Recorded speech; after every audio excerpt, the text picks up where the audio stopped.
सदा परिभवग्नमभीष्टदोहम् तीर्थास्पदं शिवविरिञ्चिनुतं शरण्यं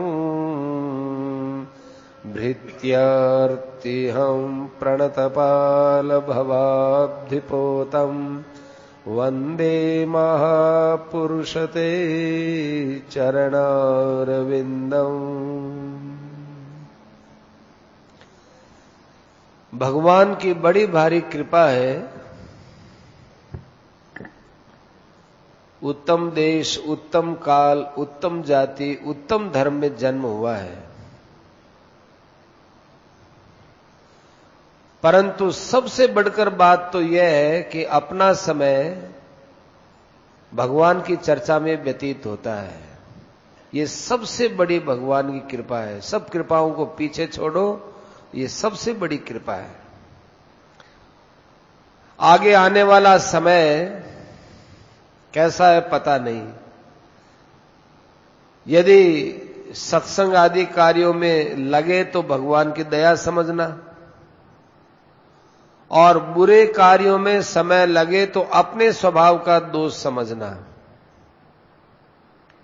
ऐसा नहीं कि सत्संग में तो भगवान की दया है और बुरे कामों में ये भी कोई भगवान की कोई दया ही होगी, भगवान ही लगा रहे होंगे। ऐसा नहीं, अपने स्वभाव का दोष समझना। दोनों बातें अलग अलग हैं। दोनों ही बातें प्रारब्ध पर नहीं है। अपने द्वारा कोई खराब कर्म हो, खराब क्रिया हो, तो उसे अपने स्वभाव का दोष समझना चाहिए, और अपने द्वारा बढ़िया क्रिया हो तो उसे भगवान की कृपा समझनी चाहिए। भगवान की कृपा का फल परम कल्याणकारक ही होता है, और अपने स्वभाव की क्रिया का फल दुख रूप होता है। पर यदि आप भगवान की तरफ चलेंगे तो भगवान की कृपा से आपके स्वभाव का जो क्रिया का फल है, दुख, वो माफ हो जाता है। ये सिद्धांत हृदय में रखना चाहिए।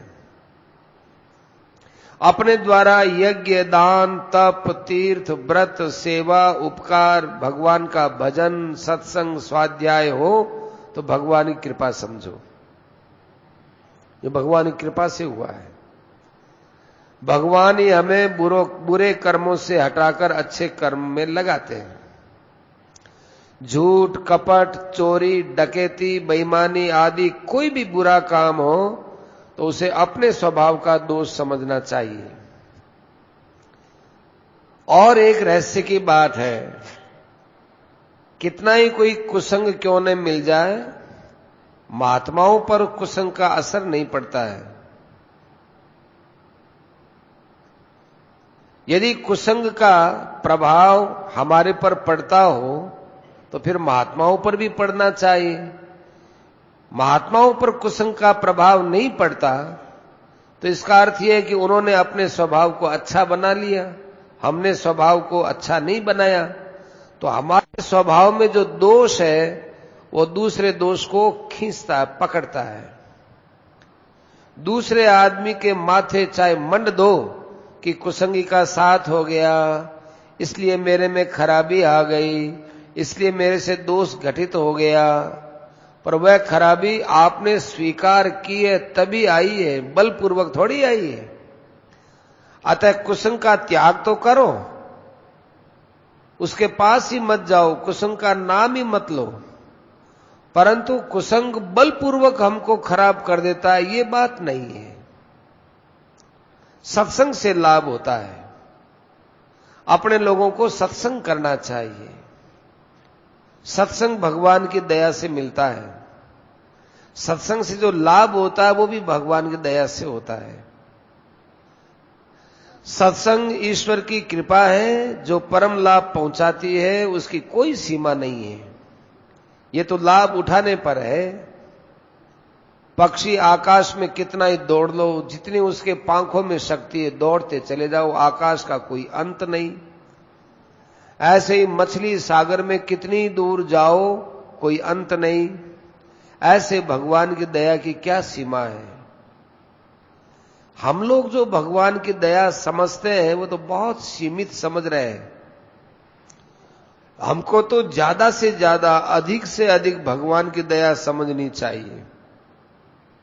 हर एक लीला में, हर एक बात में, हर एक समय में, हर एक परिस्थिति में, जीने में, मरने में, बीमारी में और हर किसी परिस्थिति में केवल भगवान की दया को देख करके मुग्ध हो जाए तो उसको भगवत प्राप्ति में देरी नहीं है। और हम तो कहते हैं कि ऐसा मुग्ध हो कि वो भगवान की दया में बेहोश हो जाए तो भगवान आकर उसको चेत कराएंगे, अरे भैया मेरी दया में इतने मुग्ध हो गए, लो उठो हम तुमको चेत कराते हैं। जब तक भगवान के साक्षात दर्शन नहीं हो तब तक हमने भगवान की दया समझी नहीं है। भगवान की दया में कमी नहीं है, हमने समझी नहीं है। भगवान की दया अपरिमित है, उसका रहस्य समझना चाहिए। दया का तो कोई अंत नहीं है, दया के रहस्य का भी अंत नहीं है। परंतु सागर का जल यदि एक छोटी सी शीशी में लाया जाता है तो कहते हैं कि ये सागर का जल है, तो वो तत्व समझ में आता है। ऐसे भगवान की दया का तत्व भी समझ में आ जाए तो भगवत प्राप्ति हो जाए। जिधर अपनी दृष्टि जाए चारों तरफ दया ही दया है, दया का ही सागर भरा हुआ है। सागर में ऊपर नीचे जैसे पानी पानी, ऐसी दया ही दया है, दया ही दया है।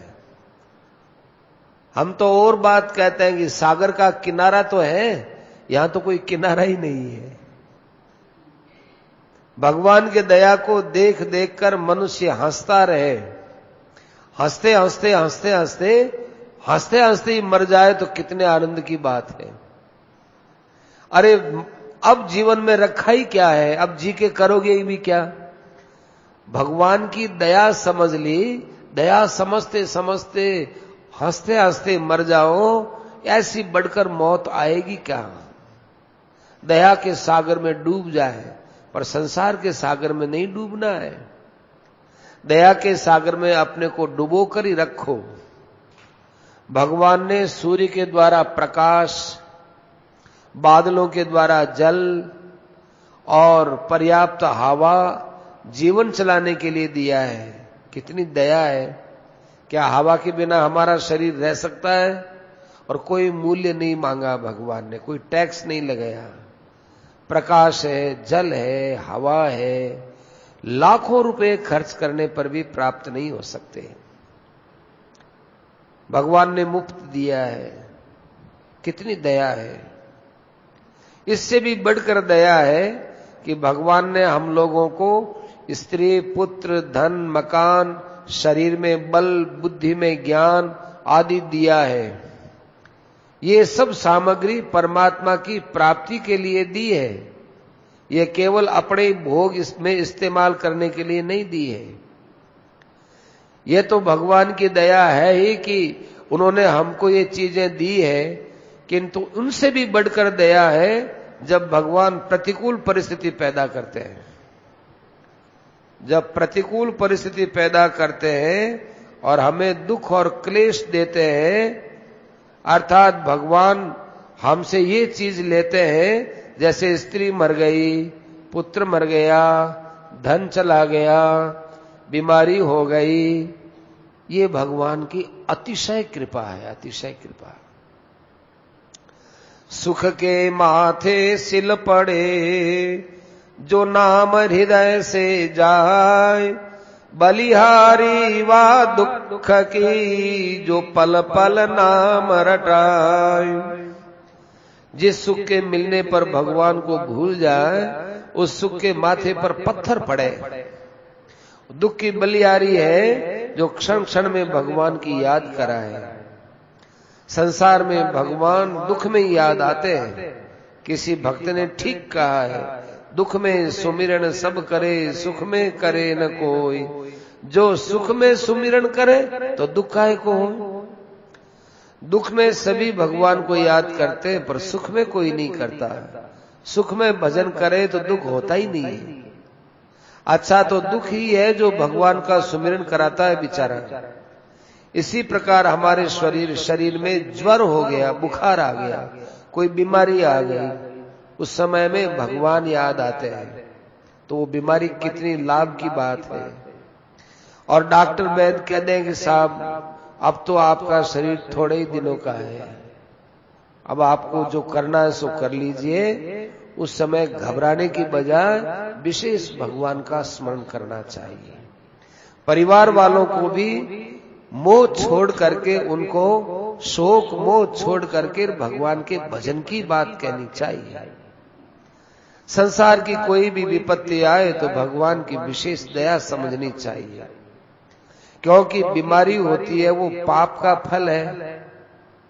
तो एक तो वो बीमारी के रूप में पाप कटता है, तो पाप कटने से हम पवित्र होते हैं, और दूसरा उस समय विशेष संसार से निराश होकर भगवान को नाम लेते हैं, वो संसार से निराश होकर लिया हुआ नाम बहुत कीमती होता है। ये सब भगवान शुद्ध बनाने के लिए बीमारी देते हैं। भीष्म जी ने भगवान से प्रार्थना की कि हमने जितने पाप किए हैं वो सब आ जाए, ये जितने बाण हमारे लगे हैं ना, ये सब हमारे पाप के फल से है, सब पापों का फल भुगतान हो जाए तो अच्छी बात है, फिर आगे हमारा जन्म नहीं होगा। हे भगवान, आपने तो मुझे इतने बाणों की सैया पर सुला करके पाप रहित बना दिया, शुद्ध बना दिया। तो भीष्म पिता मैंने सरसैया पर पड़े रहकर जितना भगवान का स्मरण किया उतना पहले नहीं किया था। पहले यदि भगवत स्मरण में ही लगे रहते तो वो युद्ध में ही क्यों आते।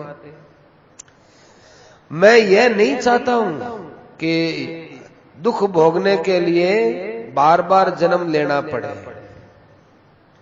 एक और आनंद की बात है, अपने को बीमारी हो गई, बुखार आ गया, कोई भयंकर बीमारी हो गई, इसको आप तपस्या समझ लो। क्या हाँ, ये तो तपस्या करने का मौका आ गया। तपस्या में क्या होता है, न तो ढंग से खाने को मिलता, न कोई बात करने वाला मिलता, न कोई पास में फटकता, और शरीर के अंदर कई प्रकार के कष्ट सहन किया जाता है। तो बीमारी को तपस्या की भावना से आप स्वीकार कीजिए, तो जो तप जानबूझ करके करते हैं उससे दुगना तिगुना चौगुना लाभ मिलेगा। ये तपस्या का लाभ आपको और हो जाएगा। और दुख की प्राप्ति होने पर निरंतर ये बात आती है कि ओहो, मैंने जो पाप किया था ना उसका फल भोग रहा हूं। तो ऐसे करने से आपके मन में एक भावना और बनेगी कि भाई अब पाप नहीं करना चाहिए, ऐसे भोगना पड़ता है, ऐसे भोगना पड़ता है। तो देखो, बीमारी ने आपको पापों से घृणा करवा दी और भगवान की याद दिला दी। भगवान को याद करने में दुख ही तो हेतु बना। जब आप सुख में मस्त थे तो भगवान को कहां याद करते थे। अब दुख आया तो भगवान को याद करते हो, तो दुख तो बहुत अच्छी चीज है। इसलिए हमारे मत में तो दुख को सुख से बढ़कर समझना चाहिए। है तो ये बात कठिन परंतु लाभदायक है। इसलिए विपत्ति में भगवान की विशेष दया समझें। ये बात अलग है कि किसी किसी समय में भगवान की याद सभी को आती है, सभी हो चाहे कोई हो, आती है। यदि याद नहीं आते तो आप क्या करते, कुछ भी नहीं करते। तो ये भगवान की विशेष दया है कि कभी कभी याद के रूप में भगवान आ ही जाते हैं। समय समय पर भगवान आपको याद आ जाते हैं। याद आने के बाद में उनको भुला देना ये हमारी मूर्खता है। वो थोड़े ही कोई भुलवाते हैं। क्यों भुलवाएंगे? यदि भुलवावे तो याद आवे ही क्यों? याद भगवान कराते हैं, भूलते हम हमारी गलती से भूलते हैं।